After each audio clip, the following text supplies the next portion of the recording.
Hello everyone, this is Kritika and welcome to rules of commerce. हम पढ़ रहे हैं चैप्टर 2 अकाउंट्स का theory base of accounting. Last class हमने पढ़ा था कि अकाउंटिंग स्टैंडर्ड्स क्या होते हैं, उसके एडवांटेज क्या होते हैं।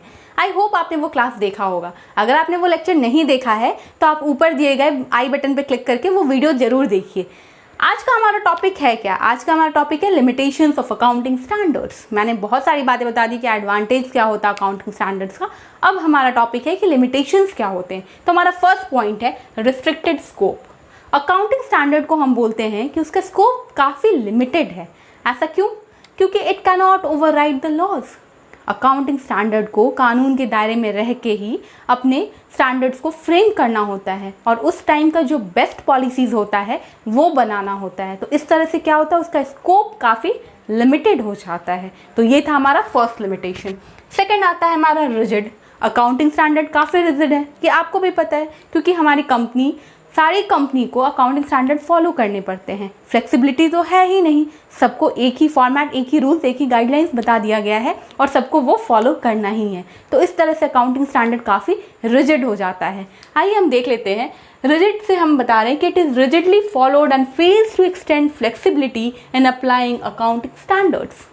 नेक्स्ट है लिमिटेशन में हमारा difficulty between choosing alternatives. Accounting standard does not provide guidelines for appropriate choice.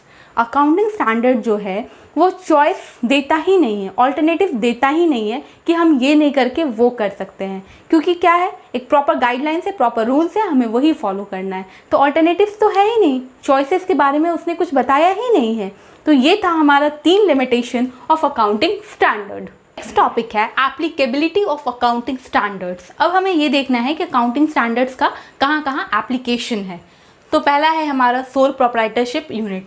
ऐसे जगह पे जहाँ पे एक ही इंसान सब कुछ करता है, पूरा बिजनेस वही संभालता है। पार्टनरशिप फर्म 2 लोग का बिजनेस है या 2 से ज़्यादा लोग हैं। सोसाइटीज़ में, ट्रस्ट में, हिंदू अनडिवाइडेड फैमिली में, एसोसिएशन ऑफ पर्सनस में, कोऑपरेटिव सोसाइटीज़, कंपनीज में, इंटरनेशनल फाइनेंशियल रिपोर्टिंग सिस्टम, इन सारी जगह पे हमारा अकाउंटिंग स्टैंडर्ड जो है वो एप्लीकेबल है। तो अब हमारा क्वेश्चन ये है कि एप्लीकेबल कहाँ नहीं है, अकाउंटिंग स्टैंडर्ड्स का एप्लीकेबिलिटी कहाँ नहीं है। तो वन एंड ओनली वो है प्योरली चैरिटेबल ऑर्गेनाइजेशन। जो चैरिटी है, चैरिटेबल ऑर्गेनाइजेशन है, वहाँ पे अकाउंटिंग स्टैंडर्ड फॉलो नहीं करते हैं। हमारा नेक्स्ट टॉपिक है IFRS। अभी तक हमने पढ़ा था अकाउंटिंग स्टैंडर्ड क्या होता है। अकाउंटिंग स्टैंडर्ड को इशू कौन करता है? ICAI। इसी तरह से हमारा है IFRS। IFRS होता है इंटरनेशनल फाइनेंशियल रिपोर्टिंग स्टैंडर्ड्स। अब इसे इशू कौन करती है? इसे इशू करती है IASB। IASB का मतलब होता है international accounting standard board. IFRS को इशू करती है IASB। अब IFRS होता क्या है? IFRS भी जो है सेट ऑफ अकाउंटिंग रूल्स और स्टैंडर्ड है कि हमें कैसे अपना बिजनेस करना है, कैसे ट्रांजैक्शंस को रिकॉर्ड करना है। It provides a common accounting language to increase transparency in the presentation of financial information. एक कॉमन लैंग्वेज है जिससे हमारा फाइनेंशियल स्टेटमेंट जो है वो काफ़ी ट्रांसपेरेंट हो जाता है। IFRS को अगर हम फॉलो करते हैं तो डिफरेंट कंट्रीज़ और डिफरेंट इंडस्ट्रीज़ में एक काफ़ी सिमिलरिटी हमें देखने मिलता है, एक काफ़ी कॉमन हम सब देखते हैं। हमारा अकाउंटिंग स्टैंडर्ड जो है वो IFRS जब डिसाइड कर रहा है हमारा अकाउंटिंग स्टैंडर्ड, तो वो ग्लोबली एक्सेप्टेड हो जाता है।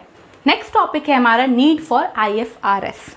फर्स्ट पॉइंट है helps to prevent material manipulation और एरर्स इन फाइनेंशियल स्टैंडर्ड। क्या है, IFRS भी क्या करती है?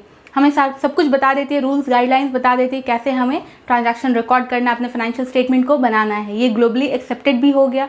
तो इस तरह से क्या होता है कि हमारा मैनिपुलेशन करना काफ़ी टफ हो जाता है और हमारा फाइनेंशियल स्टेटमेंट में कुछ एरर्स भी नहीं रहेंगे। नेक्स्ट टॉपिक है, नेक्स्ट पॉइंट है हमारा provides global standard for each of business growth. अब क्या है कि ग्लोबल स्टैंडर्ड सेम हो जाते हैं जब हम IFRS को फॉलो करते हैं, तो हमारा बिजनेस का ग्रोथ बहुत हो पाता है। क्यों? क्योंकि जितने भी इन्वेस्टर्स हैं विद इन द कंट्री या आउटसाइड द कंट्री, वो आपकी कंपनी में इंटरेस्ट दिखाने लगते हैं, क्योंकि उनको समझ आता है कि हमारा अकाउंटिंग स्टैंडर्ड क्या है, हमारा अकाउंटिंग इन्फॉर्मेशन क्या है, वो इंटरप्रेट कर पाते हैं। इस तरह से वो इंटरेस्टेड होते हैं हमारे कंपनी में इन्वेस्ट करने के लिए, और इट फैसिलिटेट्स ग्लोबल इन्वेस्टमेंट। तो जब उन्हें बातें समझ आने लगती है कि हमारी कंपनी कैसी है, फाइनेंशियल पोजीशन कैसा है, तो वो इन्वेस्टमेंट करने के लिए तैयार हो जाते हैं। तो IFRS भी जो है, इसीलिए हमें इसकी ज़रूरत पड़ गई, क्योंकि IFRS से क्या होता है कि सारे ग्लोबलाइजेशन हो चुका है। ग्लोबलाइजेशन हो गया तो सारे इन्वेस्टर, शेयर होल्डर अलग अलग कंट्रीज़ में इंटरेस्ट दिखाते हैं फर्म में इन्वेस्ट करने के लिए। So that's all for today. Have a good day and don't forget to like, share and subscribe to my channel and hit the bell notification icon to get the latest update. Bye bye बच्चों. Keep learning, keep hustling, stay safe. Thank you.